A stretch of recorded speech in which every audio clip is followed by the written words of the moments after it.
Immigration and Customs Enforcement and the Trump administration are cracking down on any links to terrorist activity on college campuses across the country as they try to combat violent anti-Israel, pro-Hamas demonstrations. At Columbia University, an anti-Israel vandalism guide was found with an online manual for creating cells and wreaking havoc on college campuses. Campus Reform's editor-in-chief, Dr. Zachary Marshall, has been on the forefront of reporting on this issue to hold university leadership accountable and joins us now to discuss more. Good morning to you, sir. Great to see you. Great to be here. A report from the New York Post on March 18th detailed this underground manual that students found on the website of the anti-Israel group Unity of Fields. So tell us more about this guide and what it encouraged student activists to do. This guide is an online manual that instructs student protesters how to commit vandalism on campuses without getting caught. So they're saying use cash to buy sledgehammers to break windows and cause property destruction. And we saw this play out at Columbia when you had the occupations at Hamilton Hall, for example. And the New York Post is actually reporting this morning that a Columbia student was reportedly arrested for throwing a Molotov cocktail outside a dorm room window. So obviously people are taking note and sharing it.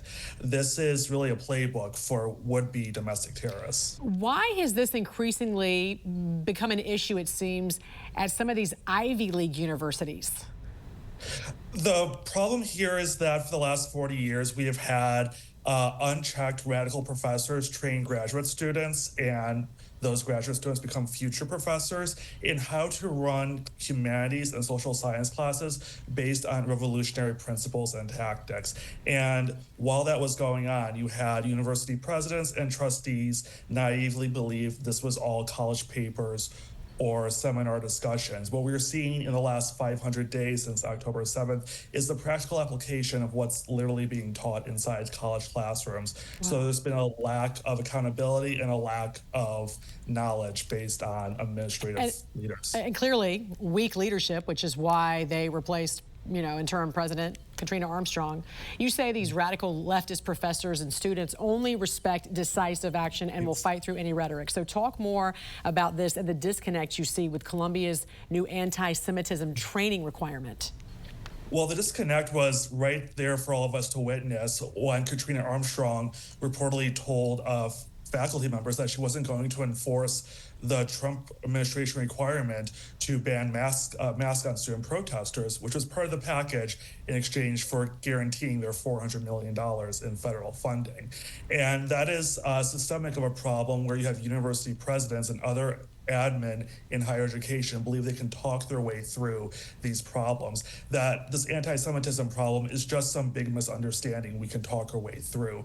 They still have yet to overcome the hurdle in their own minds that this is a real problem based on violence and physical action, as we're seeing manifested in the online manual and as we're seeing manifested in the arrests and violence. And that is why you saw her resign from the position in disgrace. A provision in the Immigration and Nationality Act authorizes Secretary of State Marco Rubio to revoke the visas of foreign national students on the grounds that their presence or activities have, quote, potentially serious adverse foreign policy consequences for the U.S. Now, Dr. Marshall, there have been challenges to this, but it's a pretty broad definition when you think about it. Ultimately, will it be a struggle, though, for the administration to deport these student visa holders? I think what's going on is very appropriate, and it seems to have a surgical precision to it. They have revoked over 300 visas, according to Secretary Rubio, right. But that is a drop in the bucket compared to the vast number of international students here on student visas. And a lot of those students are from countries that have hostile relations with the U.S., including Turkey, including China.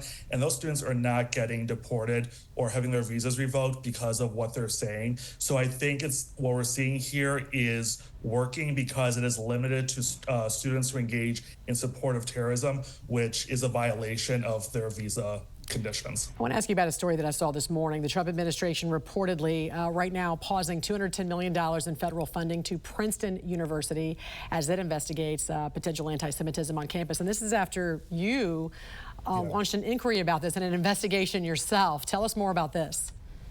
I submitted a Title VI complaint against Princeton University in January 2024 because of the what I saw as the worrying anti-Semitic atmosphere on campus after the October 7th attacks, the Biden administration opened an investigation into Princeton in April of 2024, and it remained open for 8 months under Biden. So clearly even Democrats thought there was cause for alarm here, and I'm glad to see that there is some action being taken. And it's very sad that you have to use financial pressure like this to get people to do the right thing to protect students. Campus Reform's Editor-in-Chief, Dr. Zachary Marshall. Pleasure talking to you this morning. Thanks so much for joining us.